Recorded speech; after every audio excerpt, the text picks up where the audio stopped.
Consider supporting Archaeosoup on Patreon for as little as $1 per month. Link available in the video description. Thank you.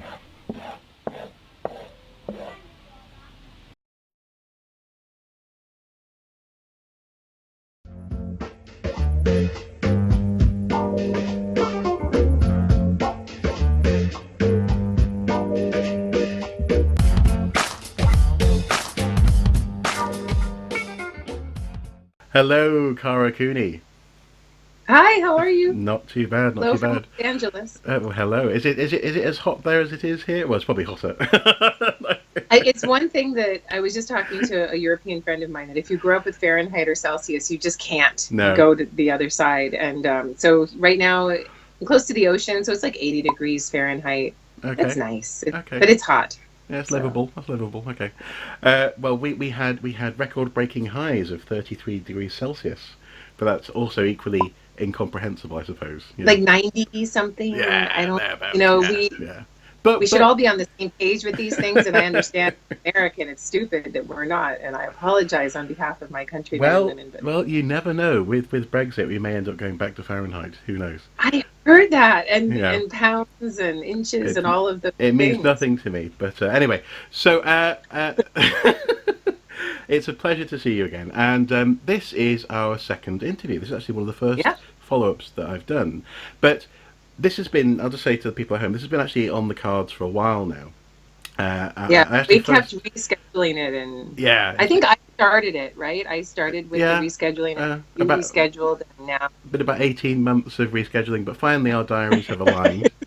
Notwithstanding Mrs. Soup almost getting lost today and me panicking and almost cancelling, so all's good. We're here, and I remember when we first set up this follow-up interview.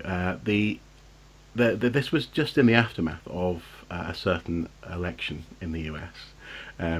All hail the chief, and there was a bit of a fear at the time that public discourse, in particular, would start to suffer when it came to academia and in particular, for example, certain government departments, land management, environmental, this sort of stuff, and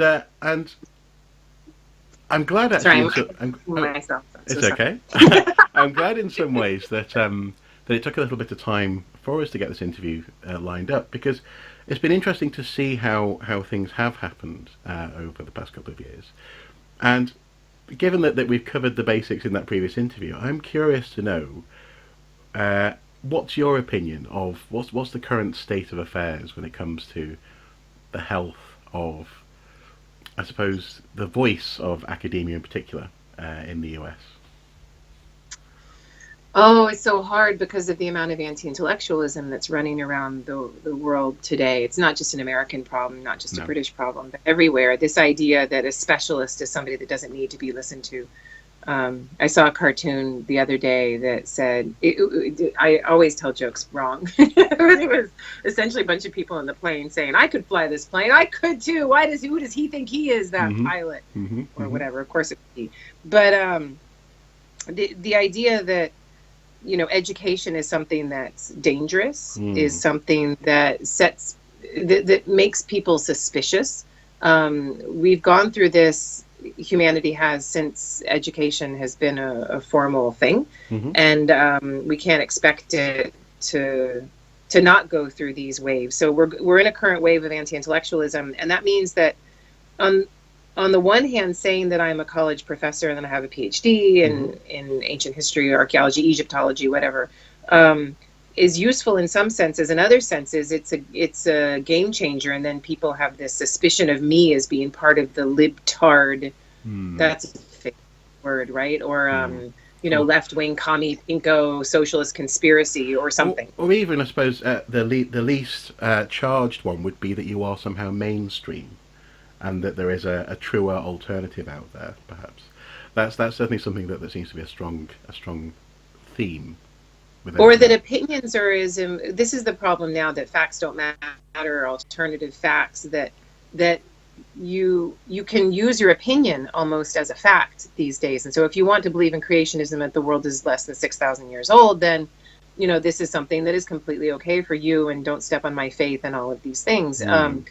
What annoys me, obviously, and annoys most people in higher education, is what the long-term repercussions of those kinds of belief systems are, and how it treats the earth, to think that the earth is less than 6,000 years old, and how we run through our materials, and or if we think of something as God-given and it's ours to use as we like, rather than living with the earth in a different way.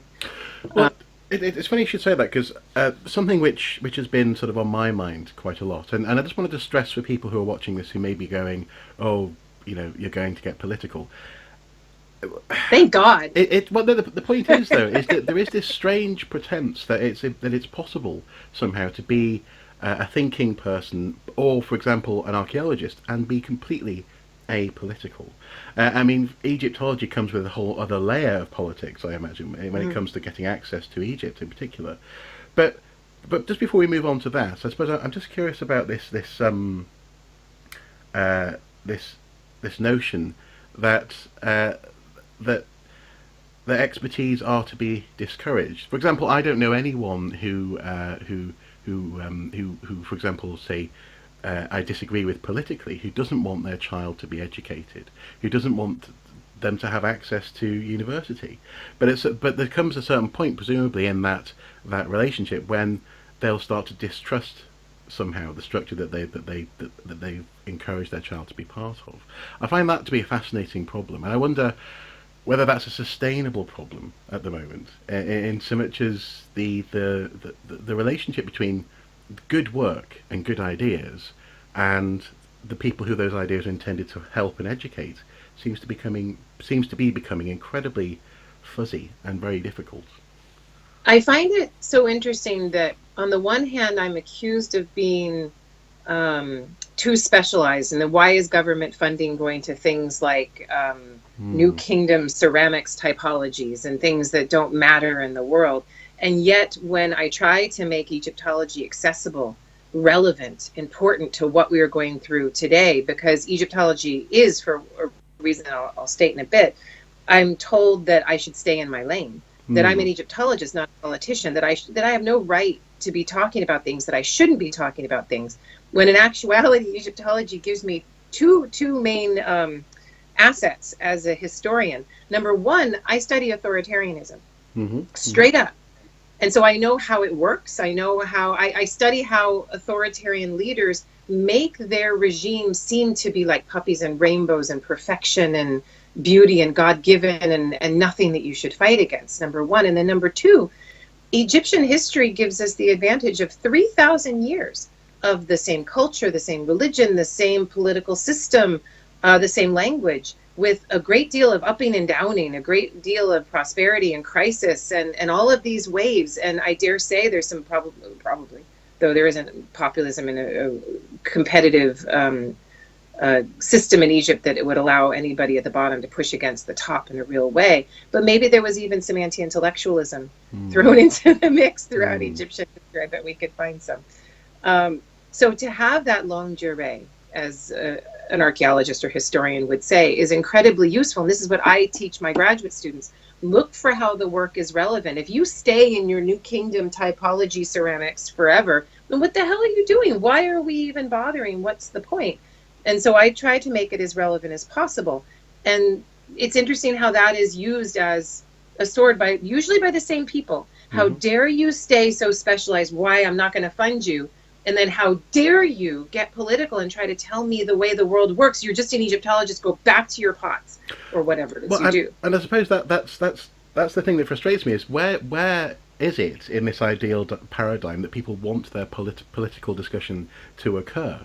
In so much as, for example, in the broader realm of not just Egyptology, but I suppose archaeology, there was a huge pushback earlier this year against research surrounding Cheddar Man and some of the potential realities of his genetics. Now, there are legitimate questions to be asked as to how the questions were asked of the genes and all this kind of thing.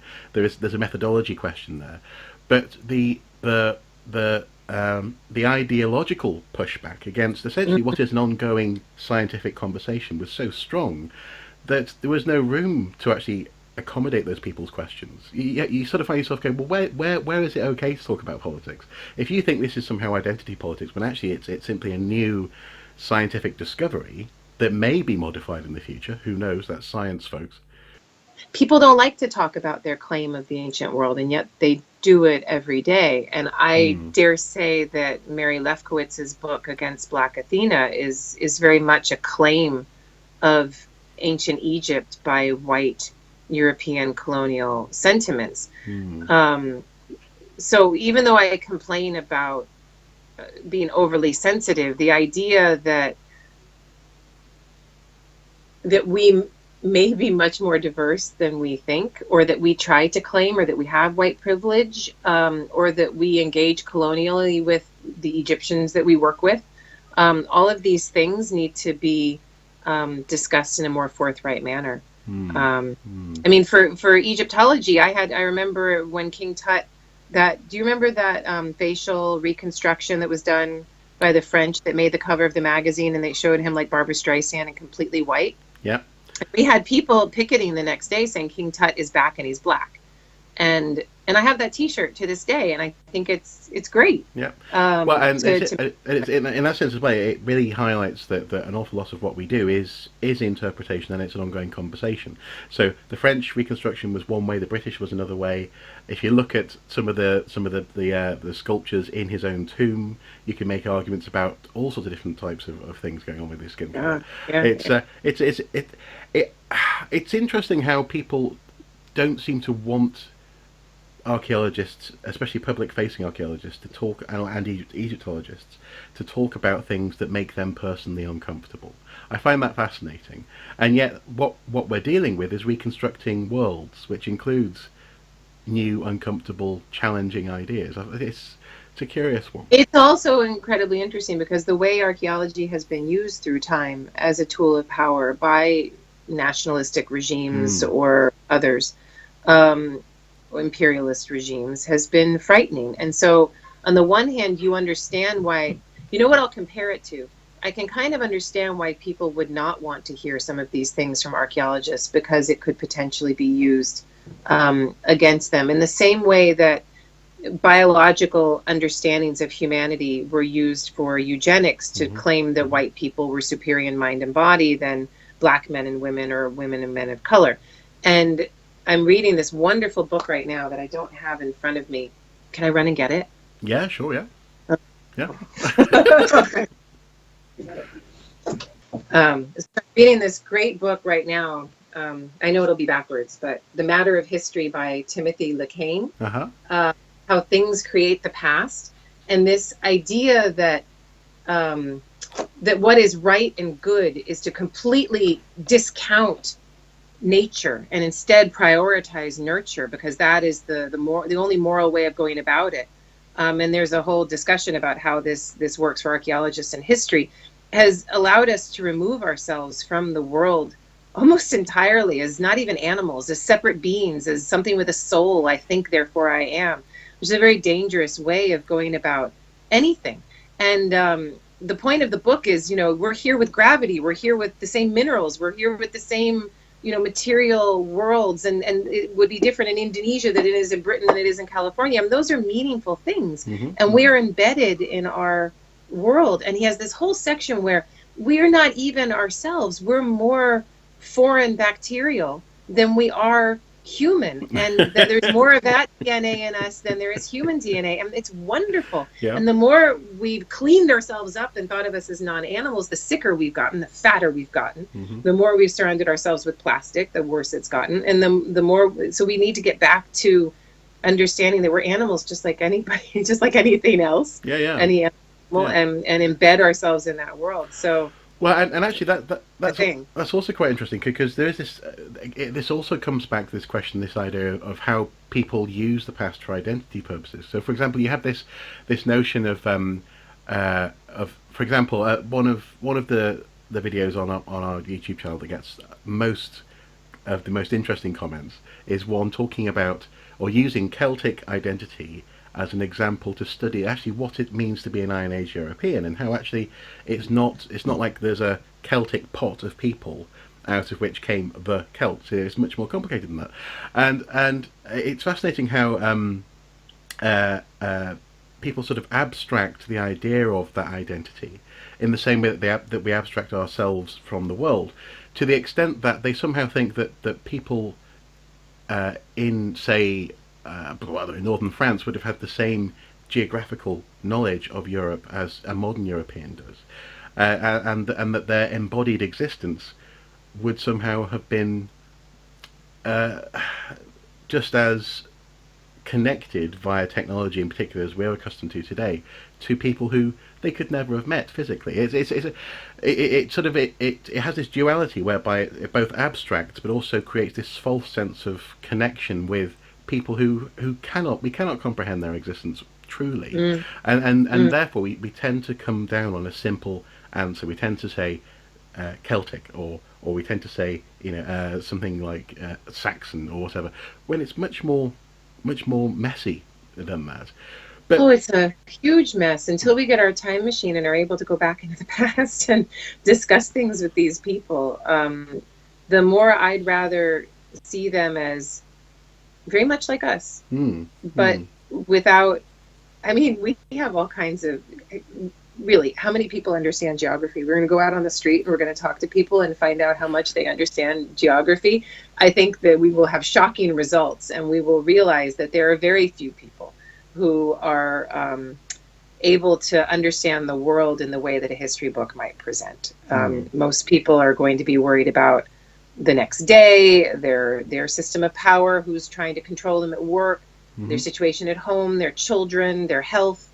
And thinking these deep thoughts isn't necessarily something that most of us do. Or even a simple question like, how many countries are there in the world? Most people don't know the answer to that. I don't know. I always forget. I always Google it and I go, I must remember that, and I always forget. But okay, so if these are live and current issues, then another thought that I keep on coming back to is this question of what is the best and most, hopefully the most productive way to be as an archaeologist or anthropologist or Egyptologist or historian, or frankly anyone working in any form of academia, in so much as, in particular, it's no mistake that most of my friends, if they have a PhD or MA, or even if they've been to university, they tend to reject, for example, in particular alt-right ideas, and they tend to reject those sorts of notions. But there's no solid response when the tactics of, for example, the civil rights movement or other philosophies that universities in particular have helped to craft, this idea of people having human rights, for example, when that is used by people who are often very disagreeable, there's no solid response from people who for example, some of my closest friends, they go, actually, maybe we shouldn't be trampling on, say, a neo-Nazi's identity and this kind of thing. What is a good way of being? And I'm not trying to get controversial here. It's more just a case of, I think this is a genuine question, because some of these good ideas that we've developed have been hijacked to defend the indefensible in many respects. So how do we pull that apart if we are accepting that we cannot be apolitical in that sense? It's as messy as it gets. When I teach feminism in my class, Women in Power in the Ancient World at UCLA, and the first 2 weeks are about how women have no power. If you think I'm lying to you, let me show you the facts, and we can discuss what power is and where it's distributed and who holds it and who doesn't.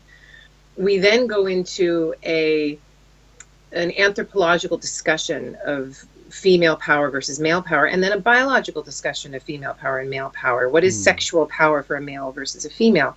This is the crux of it for me. And the most dangerous part, I thought that I was equal to a man in most ways until I had a baby.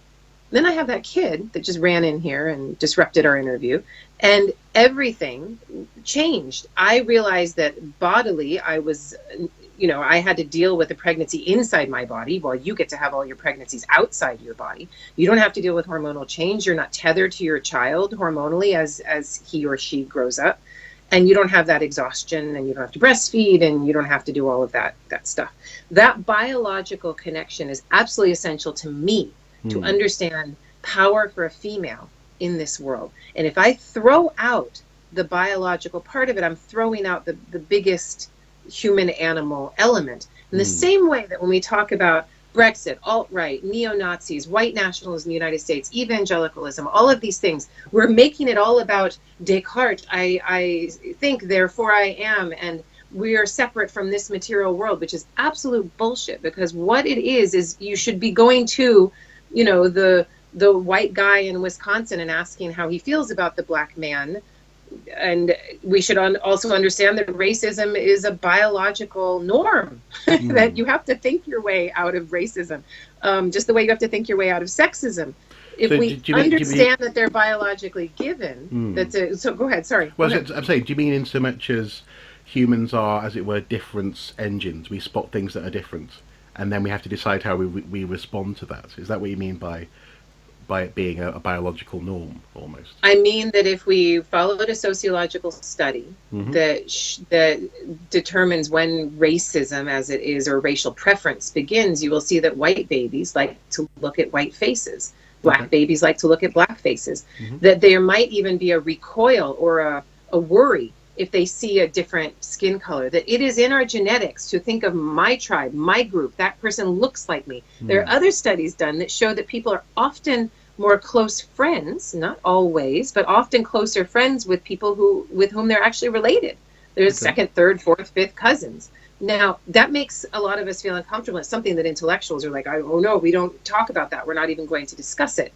But it's a useful thing for me as a feminist to know that I hold a grudge more because of my evolutionary biology than you do. And that my ability to get over a workplace problem with a beer after work is more limited because of my evolutionary biology of, oh my God, they screwed me over. I can never talk to them again. Burn the bridge. And if I know that about myself, that I'm biologically driven for that, then I can transcend it. If we know that human beings are all biologically driven to be racist inherently, or sexist inherently, and even this, I'm talking about females being sexist against other females, then only then can we transcend it. So the older I get and the more I think about this, the less I make this a problem of the mind. Oh, it's all about Jesus for you, or oh, you're just, you don't like Polish people, or you want Britain to be as it was and keep it all up here. I think if we make it about the biological economics, the sexual economics, the better off it will be. But that's as messy as it can get, because as you said yourself, these are dangerous things. It's easy for somebody to say, look, the female brain doesn't work as well back and front. It's better side to side, which means she's not going to be as good a fighter pilot, or she's not going to be as good at STEM, science, technology, engineering, and math, and thus we can keep her out. And so it demands nuance, and people aren't very nuanced. I think we can all agree. Yeah, and I think, and it's interesting actually how I can already see people typing comments, sort of saying, that's an astonishing claim to make. But as you say, it's when you, I think you're right in so much as there is an argument to be made that not only can my friends not engage with, for example, people who they disagree with on that intellectual level, because they haven't necessarily not everyone has the same library for a start. We haven't all got the same tools to bring to the playing field. We're getting there. Digitally, we're close. Yeah. But also as well, actually, my lovely wife actually often says, a friend of hers once said to her, that you can't talk people out of situations that they haven't thought themselves into. And in that sense, if you have a strong feeling about something, it's really hard just to rationalise someone out of that feeling, without I suppose gentle, careful approaches in terms of maybe helping them to think about their feeling. And so, yeah, it's interesting. Well, I'll get back to it. What's going to change the current political climate in your country or in mine and get people to change their minds? But their basic physical, environmental change of circumstance, their economics, their exchanges, when they get hurt and they can't afford what they used to have, they lose their jobs, things start to go bad, then there will be a pushback against this. But it's quite easy to take those circumstances politically and blame them on others instead, and to scapegoat. So that's not necessarily the way that we're going to come out of any of these things. It's not straightforward, no. But it's very messy. Well, it's messy in so much as, again, I suspect that there'll be people watching this who may well think that what the conversation that we're having is simply political. But actually, I think this is more philosophical. It's about how you do what you do in this world, which is where politics does touch everything, unfortunately. It's the raison d'etre of it all. Why do we do what we do? Why do we study ancient human beings? Why do we look at their pottery and their hearths and their domestic spaces? Why do we try to discover if this body is a male or a female? Why do we discuss power? I mean, why do we do any of it if not to discover what we are and where we fit in the world and what politics are and how people work vis-a-vis one another? If we can't make our work relevant, then I don't know what we're even doing. No. And it is a typical academic thing to stay in your lane, to stay in your box. Because if I try to make Egyptology, for example, relevant to the rest of the world, who am I to do that? And then I'm making all of these qualitative assumptions and judgments, and now we have issues, and how do you know? And no, I don't know. And yes, it is messy, but shouldn't we ask the question, and shouldn't we discuss ideas that are subjective, that deal with quality, that deal with politics and power? Because that's as messy as it gets. And if we can't use the ancient world to apply it, or apply why we're looking back at the ancient world, if everything is just in a petri dish of containment, what the hell's the point? It's boring to me. Okay, then. So, in that case, then, to flip it on its head, is it possible, or can you imagine an apolitical Egyptology? This may well be a very short answer.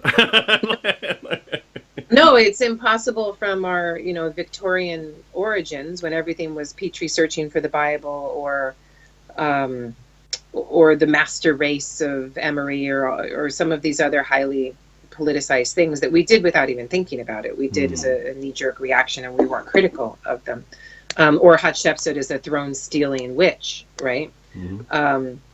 So there's racism, there's sexism, all of these things are there. It's not that we have moved beyond these things. We are the same human animal that we were. We just think we've moved beyond them, just like Petrie and Emory thought they had moved beyond them. So to assume that we are post-racial, post-sexist, post-political when we're dealing with politics is stupid.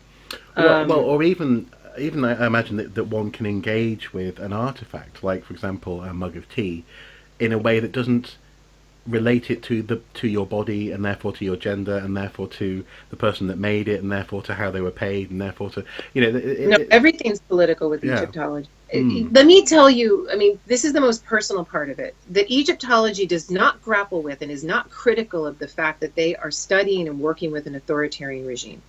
They don't. They are like, it's beautiful statuary, and this king did this, and we get in the weeds and we talk about the statuary of this king or that. We don't break up the socioeconomics. Words like middle class are thrown around with abandon in Egyptology, which is ridiculous, because there's no middle class. There's the 5% or less and the peasantry. And get rid of this stupid idea of it being a middle class.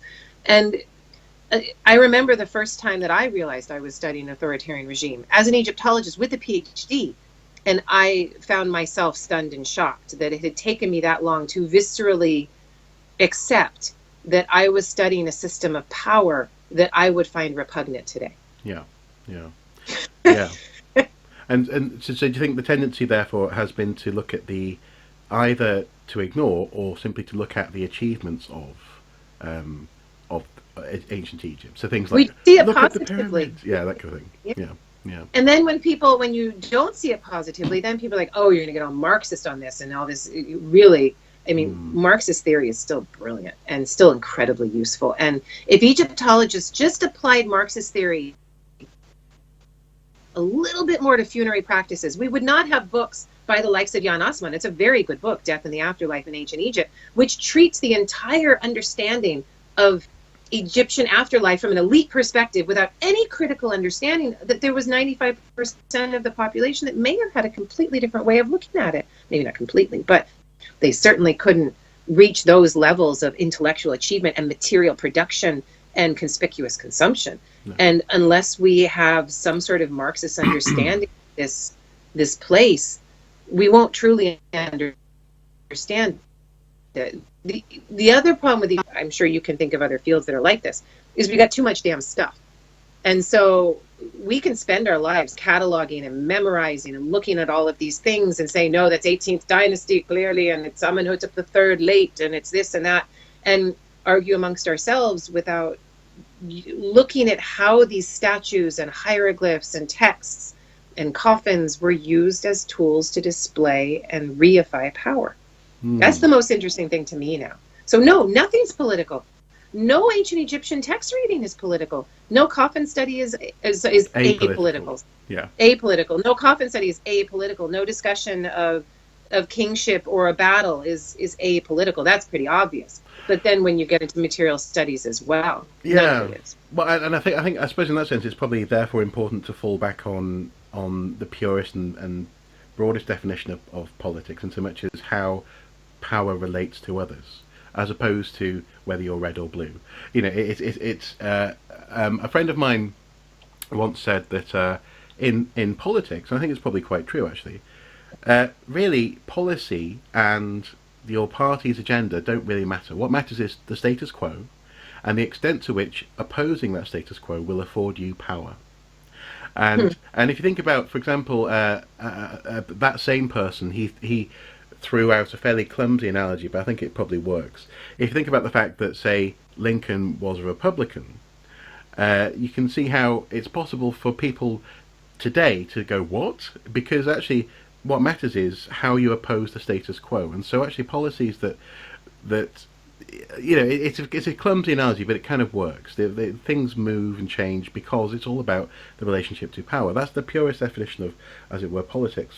But in that sense, then, yeah, I'm becoming close to the last two sort of questions in this interview. But in that sense, then, do you think it's therefore I'm trying to avoid the word, but it's the only word I can think of, is duty of academics to share sound ideas? So, for example, I remember seeing on your Facebook page not that long ago, well, probably about a year ago now, a post about the rate at which CO2 is entering our atmosphere, and how this percentage of dumping of that gas into the atmosphere hasn't been seen since millions of years ago, and actually this is a real problem and it needs to be addressed. And there was an awful lot of pushback on that article. Lots of people got very sort of, you know.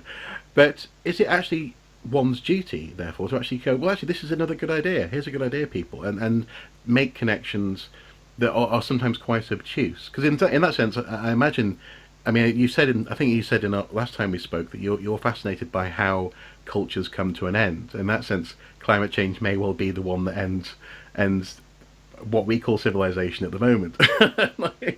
Yeah, there's always a new beginning, but I mean, well, I'll get back to your question. I was sitting next to an economist at graduation, with our robes on at UCLA, and I said, you guys have to figure out growth. And he goes, what do you mean? I said, well, we can't just always have growth. It's ridiculous. He's like, well, how can we have anything without growth? I said, planet's not growing. Nope. Do you see the Earth getting bigger? Yep. I don't see it getting bigger. It's a finite universe. He went, and this is a brilliant, award-winning, amazing economist. Yep. And unless you have the perspective, you're not always in the weeds, but unless you have the perspective of collapse, I think that you're missing a huge part of the picture. So I environmental... I forget who said it, but there was an economist who said, basically, anyone who believes in infinite growth in a finite universe is either crazy or they're an economist. So, it's, it's very, very frustrating. But, I'm not an environmental scientist. Everyone knows that. It says on my Facebook, Cooney, Egyptologist, or my Twitter or whatever. But it's something that is of interest to me, and because when one studies collapse, one studies environmental change as well, droughts, other sorts of climatic shifts that fill seas, empty seas, make deserts, make wetlands, all kinds of crazy stuff happens. But also, yes, not only collapse though. Also, for example, theories about why farming started. It comes in. Yeah. All of these human shifts need the environmental understanding. And if I'm reading and reaching out and looking in the ancient world to what was happening, tens of thousands of years ago, looking at ice cores, why would I not also be interested that this shit is going down all around me right now? And if anybody thinks that climate change isn't real right now, and there are a significant number of people who think this, we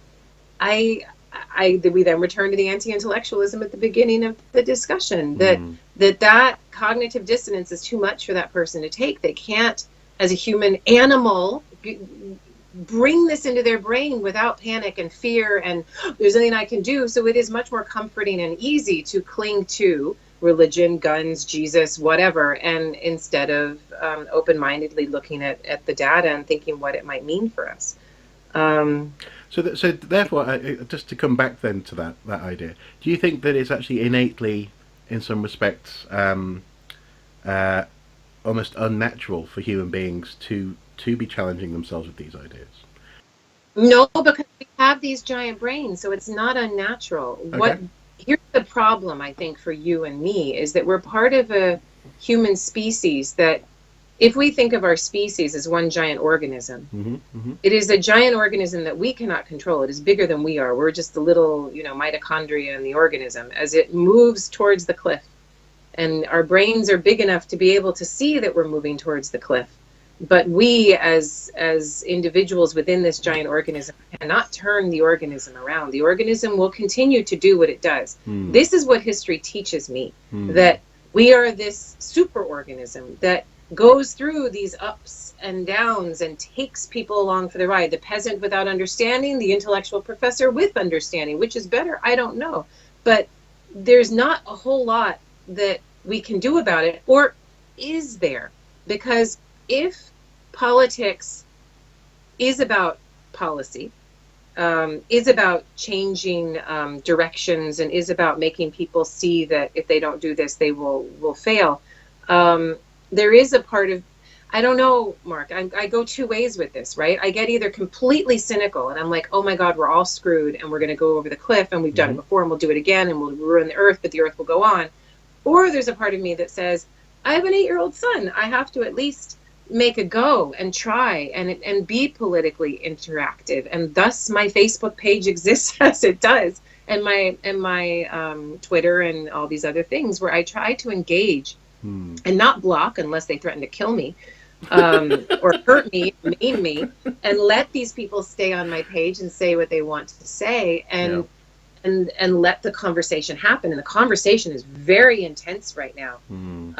And I find it interesting that a simple Egyptologist has this Facebook page with 250,000 people on it, where a political discussion is being had through the lens of the ancient world sometimes, and sometimes just straight up I'll post something that interests me, a cartoon or something, and then it might explode and people might freak out. But it's interesting to me to see how people don't want to see certain realities that are very clear to me. Yeah, but and actually, I suppose in that sense, I went through a phase of trying to just keep my head down and just do archaeology.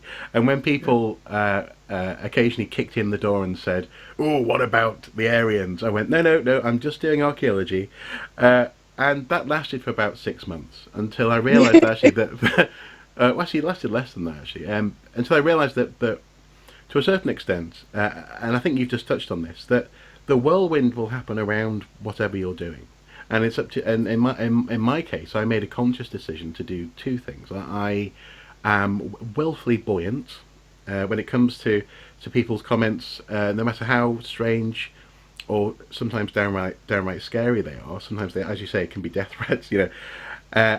I try to answer the question that's in there as opposed to tackle the offence that maybe the comment caused. So willful buoyancy, but also as well an acceptance that actually I can put things into that whirlwind. I don't as an actor, as an agency, no, so as someone with agency. It's not a case of that one has to be a victim of the whirlwind and try and keep their profession separate. This is a slight aside, but it's the same sort of thing whereby I deliberately choose maybe to share a completely off-topic, lovely thing every now and then, as opposed to just maybe sharing something that's shocking, and that means that I can engage with the whirlwind in a slightly more balanced way. And it doesn't mean that I'm doing that to defend myself, or that when someone comes in and is horrible, you can sort of say, but I didn't mean to be. It's more a case of. But what is it all about, Mark? When you come back to it, what is it all about? It's all about power. Yeah. So if I post something that's off topic, or you do, then somebody's got to come in and show that we are doing something wrong, and that they have power to say, stay in your lane, stop doing that. Or if I post something that's considered snarky, or oh, look what you've done, and you're now engaging and you're getting down the way, going low instead of going high. Or I posted something recently about white nationalism, and somebody said, oh, okay, I guess you have to give up your position of power now and give it to a person of color. And I was like, damn, okay, that's not the way this works. But it was a very useful takedown for that person on the Facebook page. And intellectuals do it to each other. So if you go too far outside of your box and you try to make your work too relevant, or for God's sake, it's too entertaining, too readable, doesn't include enough theory, isn't written in an obtuse kind of way, then you will be taken down in some other in the academic third person. Yeah. And so it's all about power. And when we go out into the world, we dress in clothing so that people don't make fun of us, so that we put our best foot forward, so we display our power to the world, however that is. If we're a man, we want power with the sex that we're attracted to, or the woman, we want sex that sex is power. And as somebody gets older, you lose power in a certain way, so you have to maintain it in other ways. And the young use power differently than the old. But social competition is what I continually come back to as the driver of human civilization and why we do the crazy shit that we do. And that's continued to be the most interesting thing for me to focus on. That social competition is, I think it's in some ways the worst part of humanity. Yeah. And it's the part of humanity that makes us put people in concentration camps. It's the part of humanity that makes us torture, that makes us belittle people and feel less than. It's the part that starts wars, that thinks we're right at all costs. That chest beating kind of ape way of being, or for the females in the ape community, if we're going to get anthropological on it, that might undercut other females so that she can have the male. How biological do you want to get? But I think it's the worst part of our species, but I don't see us getting rid of that. Well, and in that sense, I mean, I think it's often members of the oppressed group who do the oppressing as well, actually. So if it is women, often they'll be horrible to each other. Or the state of Israel, I dare say. Yeah, indeed. But actually, it's funny because a small microcosm of that kind of chest beating thing is plays out just behind our house. There's a little street where all the local kids play, and there's a tree, and they can swing on that tree. And there's one name that we hear constantly being shouted out. His name's Harry. He says, "Harry, Harry, Harry, Harry! Look at this! Look at me! Help me!" And right there, but both me and Mrs. Sue, we find ourselves just deeply entertained by this little expression of human nature. Everyone wants to be Harry's friend, and Harry doesn't even know how powerful he is yet. It's fascinating that, but then also once Harry is outside of that structure, perhaps when he goes to high school or something, or when he leaves the street, I think we're all living basically as we're all trying to be Harry, but also we're all possibly slightly blind to that structure as well. And within academia right now, it's very complicated, because If you go out into the world and you create a Facebook page with 250,000 people, or you write trade books that are popular and readable, or you do a podcast and you put yourself on YouTube and all of these things, then you are creating something that is much more visible to the world outside of academia, which you will be rewarded for in some ways, but you will be taken down for in others. And the balance of how to play that is very complicated, because if one is perceived as less than serious in this, then there will be hell to pay back in the ivory tower. So you have to make sure that you can go in and out without too much stress, and that's not necessarily an easy thing, but it's something that I've engaged in my whole life. I don't know how well I've done it, my whole academic life, but it's something that I have to constantly negotiate, and I get takedowns from both sides. So you know, my Discovery Channel show was considered too educational, and so no, we're not going to do that anymore. And yet, you know, people within academia, as I go up for full professor, they're like, well, you know, you really need another serious book, and they're right. I should be doing my serious work as well as my storytelling work, and how do I balance those two things? It's a complicated tightrope walk. Purpose, power, functions, it's all up in the air and constantly being negotiated. Okay then, well, the final question. Normally in a standard interview I would ask towards the end, what are the challenges on the horizon for archaeology, or in this case Egyptology as well. But in the context of what we've been talking about, what are the challenges at the moment that you want to see people tackling in a positive way? As a, you know, if we're trying to avoid the clash of high concepts and get down to some sort of human truth, especially when it comes to how we communicate ideas, what are the challenges at the moment in Egyptology, for example? Oh my God! Well, Egyptology is dead. Okay. I say this to my grad students every day. Egyptology is dead. Remake it. You have to do something else. So essentially, you know, at UCLA we don't train Egyptologists. We train ancient historical thinkers who grapple with relevant questions like aliens, and I mean not ancient aliens. I mean foreign nationals coming into your country, like sea peoples or Hyksos or something like that. The word aliens is always good when you put it in an ancient context. Do you see people with like deer to sort of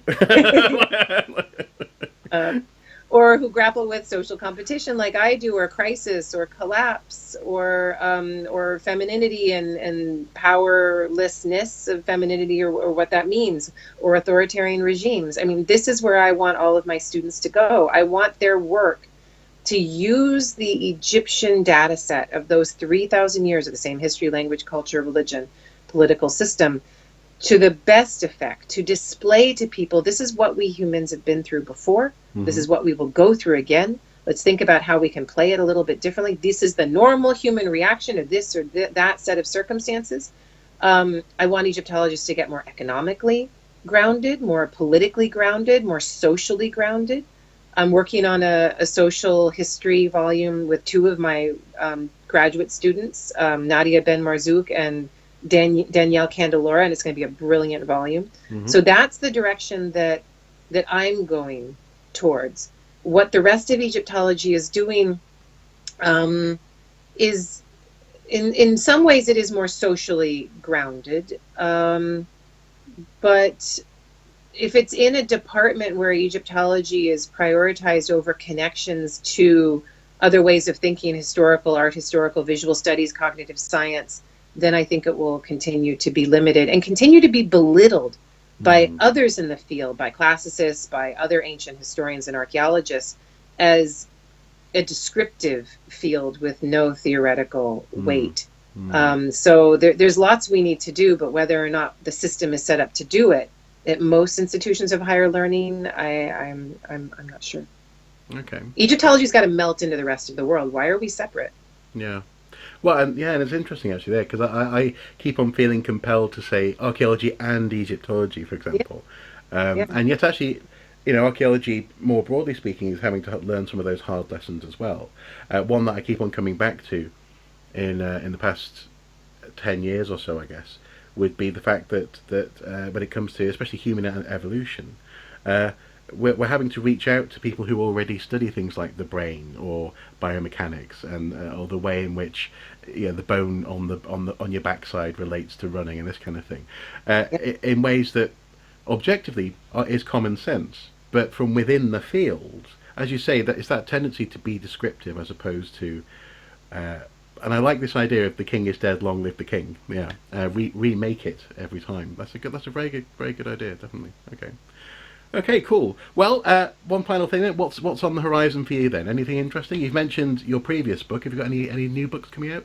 I do. I have a book called When Women Ruled the World, Six Queens in Egypt, coming out with National Geographic Books on Election Day, November 6th. And it is bookended by a political discussion of women in power, why we are hostile to it, why Hillary Clinton's supposed lies have so much more weight than Donald Trump's or her age falsehood, or her age compared to him. Her sexual power versus his sexual power, and it is a discussion of power. And I do a case study of Merneith, Nefru Sobek, Hatshepsut, Nefertiti, Tawasret, and Cleopatra.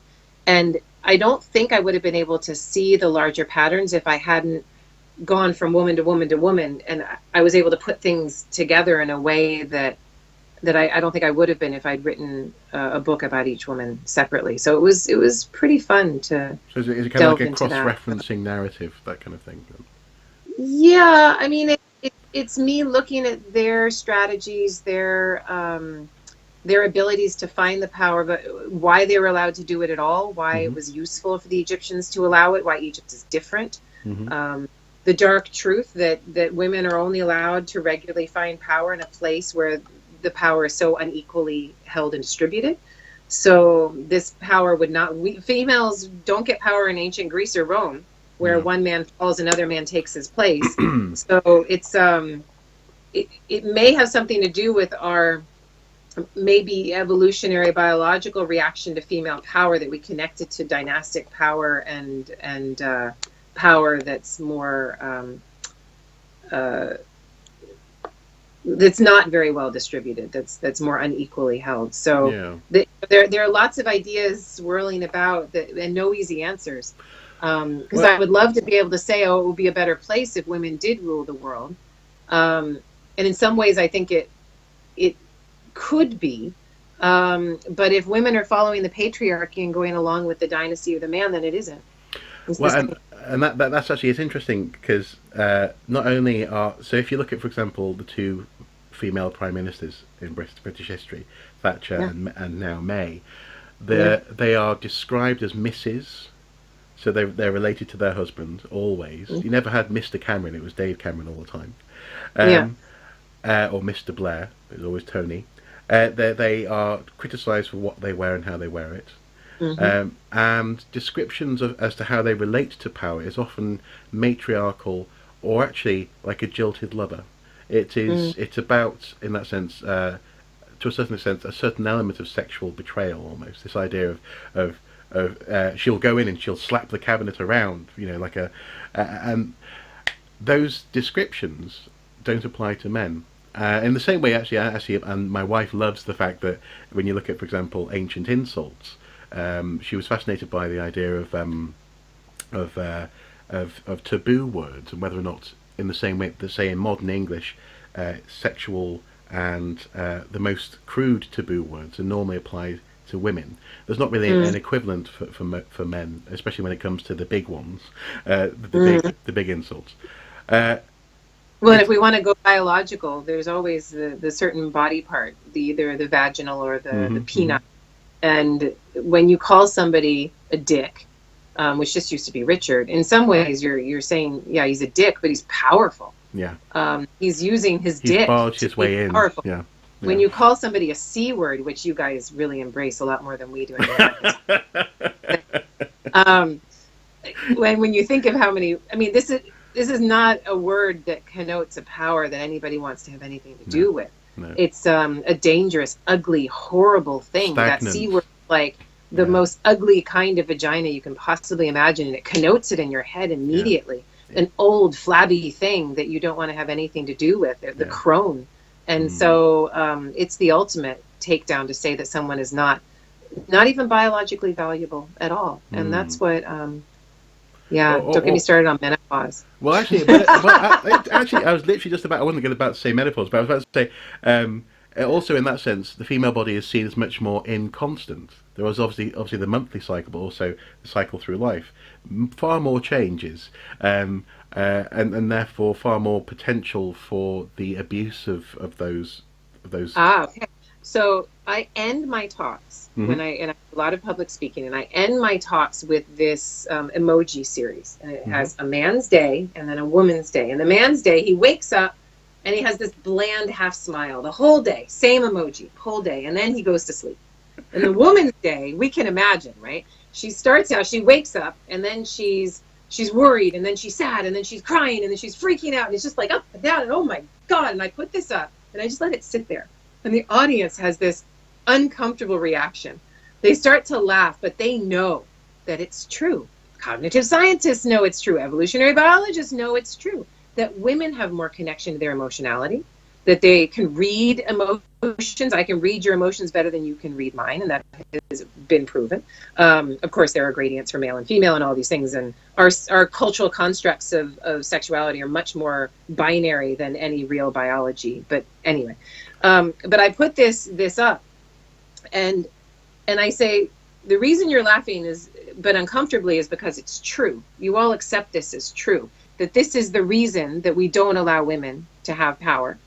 That we think of them as inconstant, they go up and down, that we don't trust them. They shouldn't be in power because of that. And I would like to turn this and say that this emotional connection is exactly why women should be in power, and why we should expect them to be in power, because it's the man who is emotionally disconnected, so much so that he might get a gun, kill his own family and then himself, or that he might start a war, or that he might press the red button. To be fair, I have to say the blithe smile that you described doesn't describe my day. I've had an not just today, but being the older sibling in a family where there was no father. Yeah, there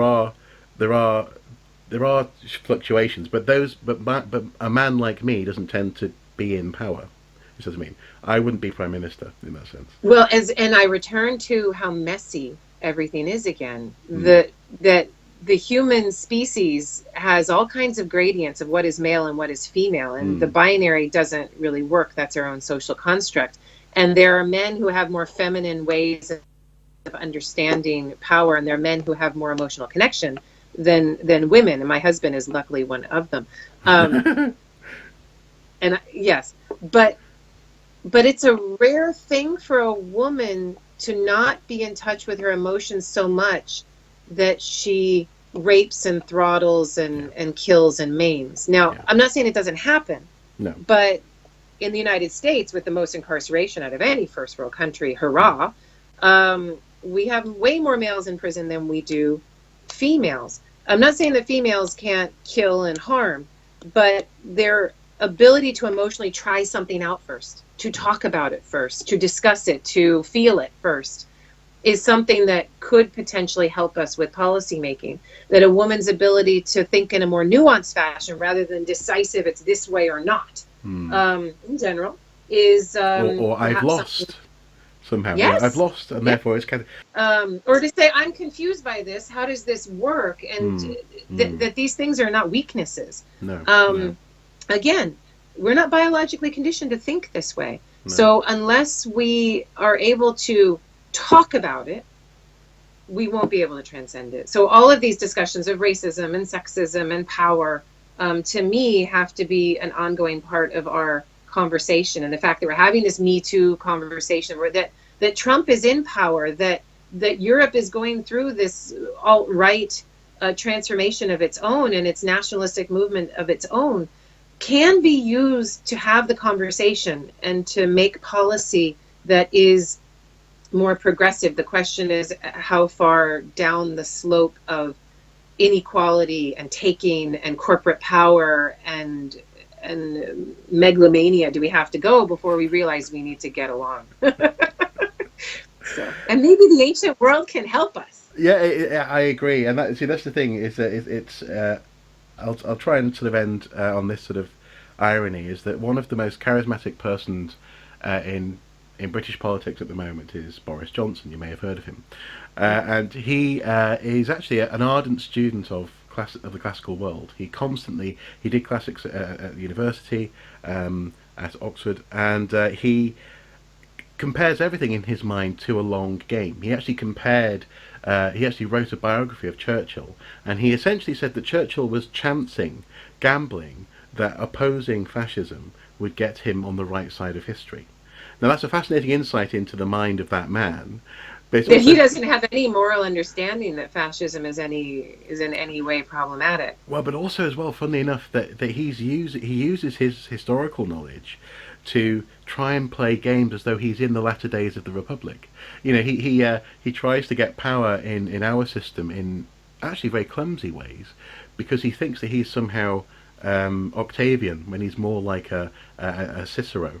You know, he doesn't know quite what's going on around him. But I suppose my point being, though, is that all of this is live, and if a man like that is using history, and if people around us are in that political whirlwind, how can we not be political animals? You know, it's impossible not to be. And I'm really pleased that we've been able to talk about this today, and hopefully the comments below will be productive and interesting and add to the conversation. I'll see how much I want to engage in the comments. Sometimes it can be a bit much for me, and I just don't read them. Yeah. We'll see. Yeah, we'll see how it goes. No, it's interesting. Yeah, it's been a pleasure. Thank you very much for your time. You are. Take care. Okay. Till next time. Yeah, absolutely. Bye-bye. There we go.